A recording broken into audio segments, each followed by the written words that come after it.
Hello and welcome back to my Saskatchewan garden. Just doing a little bit of watering in the greenhouse at the moment. A few plants were kind of dry. And I'm going to show you something with the onions. You'll see they're very tall, but if you want to have a look, I think some of them have really yellow tops here. Now that's not a terrible thing, it's just telling me something. And it's not really that they're dry. I mean, yeah, they could stand watering. They got a little bit yesterday.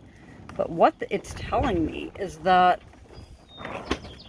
it's time to put them in bigger pots because these roots are coming out the bottom. They're kind of getting choked out against that silicone mat that's in these trays. And these trays actually are working good. If you go back to my first video there where I was doing some prep for seed starting, I was going to try these, and actually they do work. They don't seem to leak through those little holes in the feet. I kind of like them. They're not bad. I mean, they're not a seed starting tray. They're a drawer organizer for your kitchen, but they seem to do the job for certain pots that kind of I needed to make space for.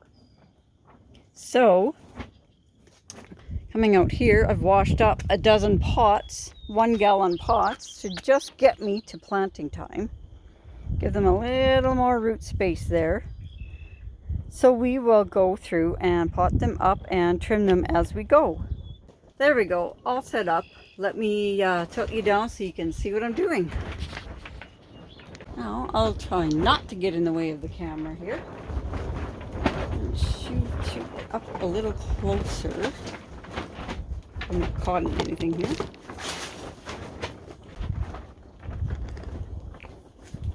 Well, I hope I get these shots right for you.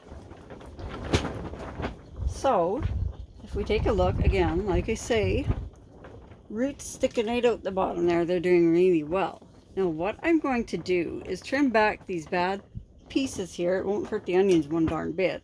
In fact, I'm going to cut them down because I know I wouldn't do it, except that I do have to pot them up and it's just easier to work with. So you want to just trim them, I don't know, 5 inches tall or something. There's no science to it. It's all a matter of opinion whether you trim onions or not. Some do, some don't. Last year I didn't, and I did really well. But there is one batch trimmed. Now we'll just give this a little squeeze so it's a little easier to loosen out of the pot here. As you see, I have about half full in here. I did wet that down good, so it's easier for it to soak water up from the bottom when I water. Now we'll tap that. Oh, that came out nicely. Oh, yes. Now you see what kind of root development we have here. This is crazy.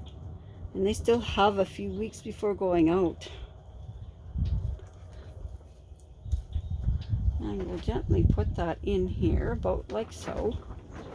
And then I'll be packing these full of dirt. Now, can you see what I'm doing way over here? Probably not. Let's get you closer to this for a second. Packing this is going to be interesting. Trying to get that dirt in here.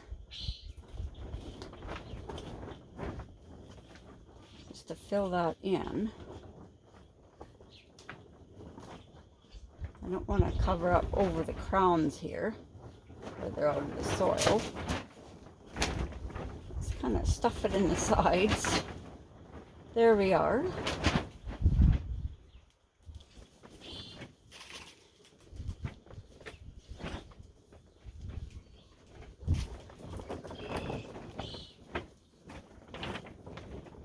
Pull that away.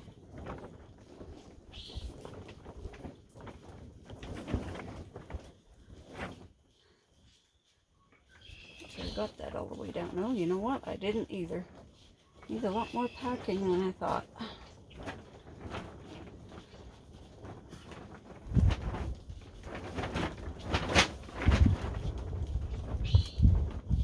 Oh yeah, lots of space in there yet. Put something in there and pack it down. There we are.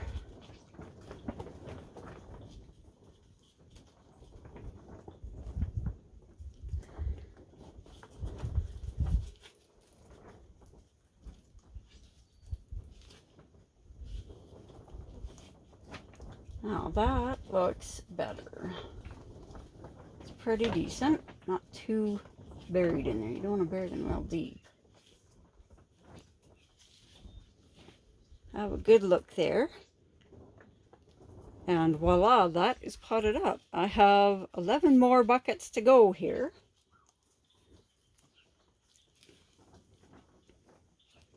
Let's brush that off so I don't have a bunch of dirt that got stuck on there. And these tops, they're a bit yellow. A lot of them are quite yellow. You could just, where is that? I can't even see it in the camera. Here we go. These tops you could just eat for salads and stuff. But a lot of them are so yellow that I'm probably just going to toss them all instead of sorting them out. Might seem wasteful to you. But I'll have plenty of green onions later when they go in the garden to grow. I may even trim them once when they go in the garden just to make it easier for them to stay standing up. But I shall be back with you shortly once I get those done, because there's more to do. There, you see? All nicely potted up. Trimmed down so that they look a bit better. Lots of water in there for them to soak up. They're doing quite well. I'm kind of liking these red onions I've got, especially this one. The red Wethersfield is quite a sweet green onion. They're quite nice.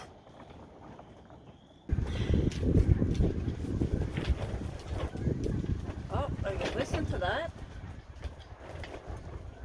We have a lot of snow geese around on their migration this year where we normally don't. They're a bit east of their normal flyway. We normally only see Canadas and not in normal, like huge flocks. Now, yesterday I got tomatoes and peppers going. 100 total of all of them. And today is my herb day. Herb, yeah. However you want to say it, that's what I'm planting.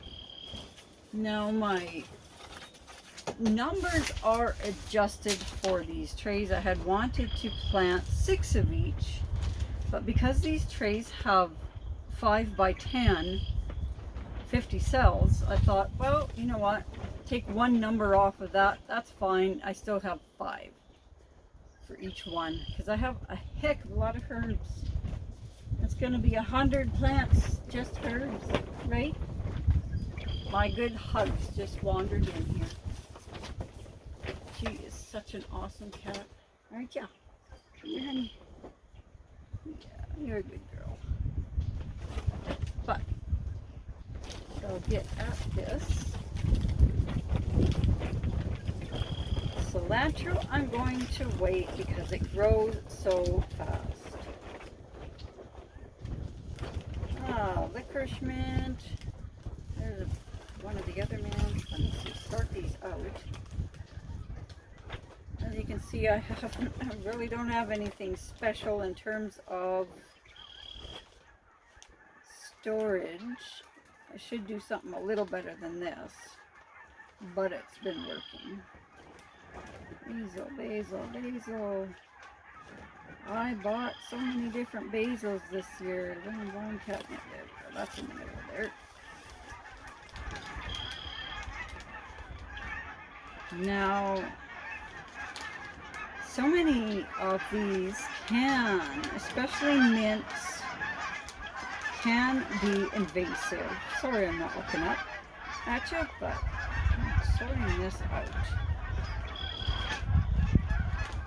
Okay, Napoli parsley. Oh, this was I have to tell you, if you order from Heritage Harvest Seed over in Manitoba, they give you a gift seed packet every order.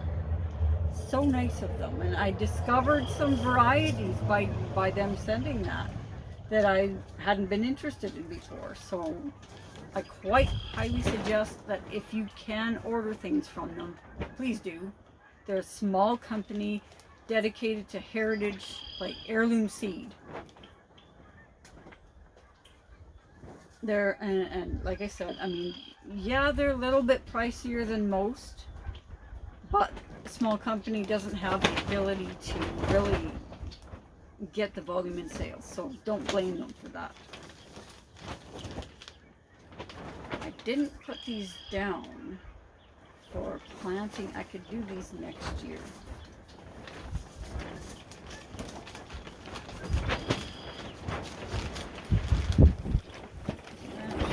No, that's a cool rosemary. Ooh, that doesn't like to be wet.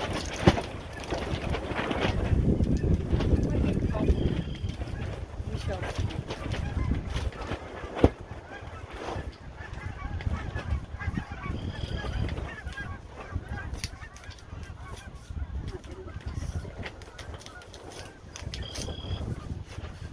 So many of these are sent in a secondary packet because a lot of them are tiny seeds. Oh, the wind never stops.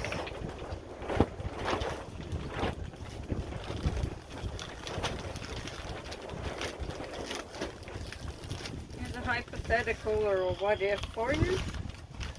If you could do something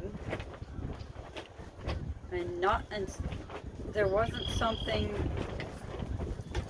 getting in your way, or you didn't think there was anything getting in your way to do it, what would you do?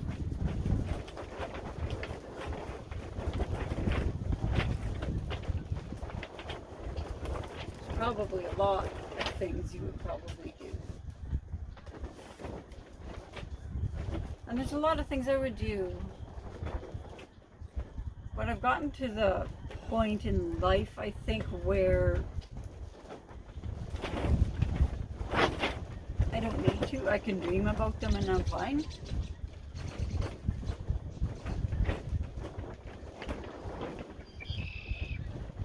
So, what would you do?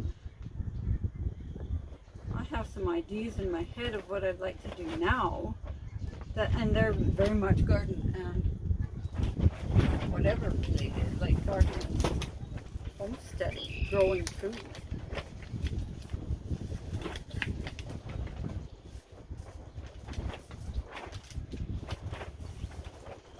Just think about that for a bit while I get some seeds going.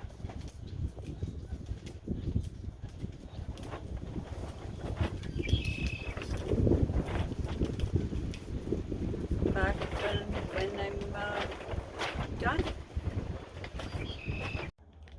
There we have it. That's the first tray of herbs. Rosemary, sage, several kinds of basil, winter savory, German winter thyme, and oregano. And here we have a second tray. We have all the mints, catnip, licorice mint, which is a non-invasive variety. Peruvian black mint caught my interest, but it's not a true mint. It's more related to marigold, but it sounds really awesome. Lemon balm, which is a non-invasive, it's an annual in our zone. Spearmint and peppermint, of course. Marjoram, anise, fennel, and lavender. I did say I'm hoping it comes back in the garden, but I'm not taking any chances. I do like the stuff. Well, I hope that gives you a little bit more of an idea of my varieties, and come back again on the next video. I will continue on with that little bit of subject matter, and we will see you then.